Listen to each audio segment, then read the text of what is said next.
Bonjour à tous. La ménopause, ça dérange, hein? Quand est-ce qu'une femme est ménopausée? Quand est-ce qu'on peut dire que cette femme est ménopausée? Ou quand est-ce qu'on peut se déclarer ménopausée? Ce terme est parfois employé à tort et à travers. On ne peut dire que quelqu'un est ménopausé, une femme, quand elle n'a plus de règles depuis un an. Depuis un an, si vous n'avez plus de règles, vous êtes considéré ménopausé. Et on peut déjouer l'horloge biologique en pratiquant les sports, en menant une vie saine, l'alimentation équilibrée, d'éviter le stress et autres choses qui peuvent conduire à ce que quelqu'un puisse être amorti trop tôt et maintenir sa biologie, si on peut le dire. Voilà. C'est possible de le faire à partir de 40 ans. Vous avez déjà 40 ans, vous êtes une femme. Vous pouvez prévenir la ménopause précoce ou la ménopause chez vous. Au lieu d'avoir ça peut-être dans 10 ans, peut-être vous pouvez encore avoir ça dans 20 ans. Vous savez, quand on n'a plus de règles, on devient fragile. Ces règles aussi nous aident parfois à cause des estrogènes qu'on produit, que nos ovaires continuent à produire. Et ça nous aide à maintenir beaucoup de choses dans notre organisme.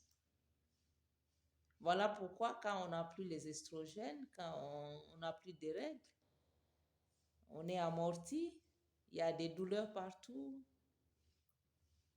il y a des bouffées de chaleur,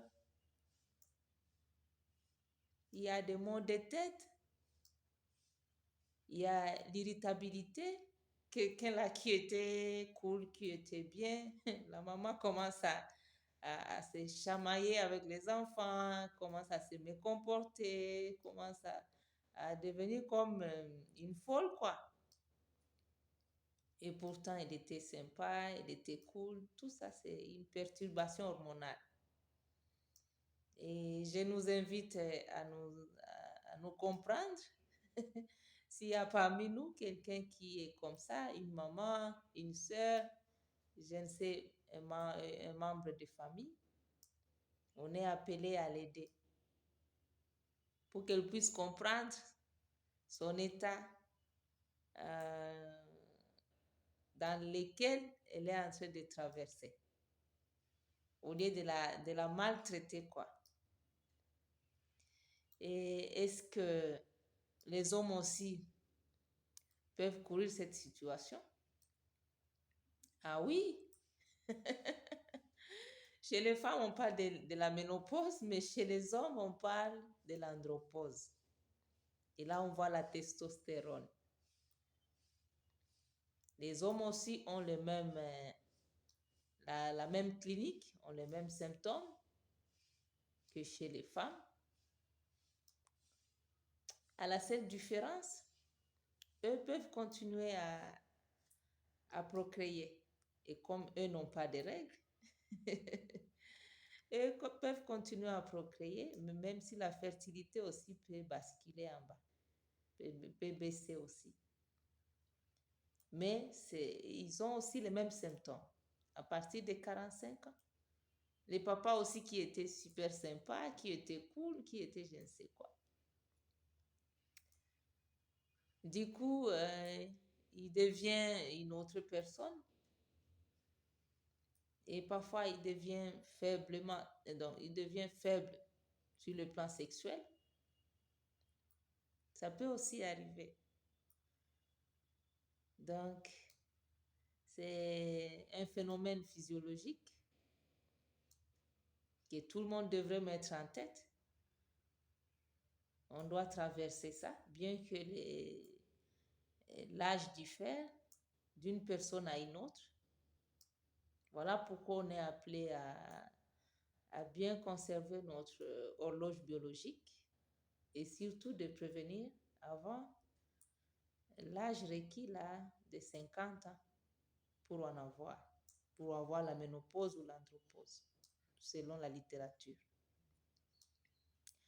Voilà, c'était ça le message. Qu'on ne peut parler de la ménopause que quand on a l'absence de règles d'au moins un an, une année donc.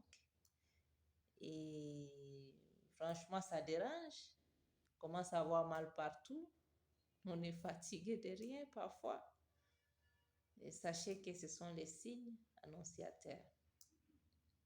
Parfois, il y a la préménopause qui peut arriver à 5 ans ou 5 ans avant la ménopause.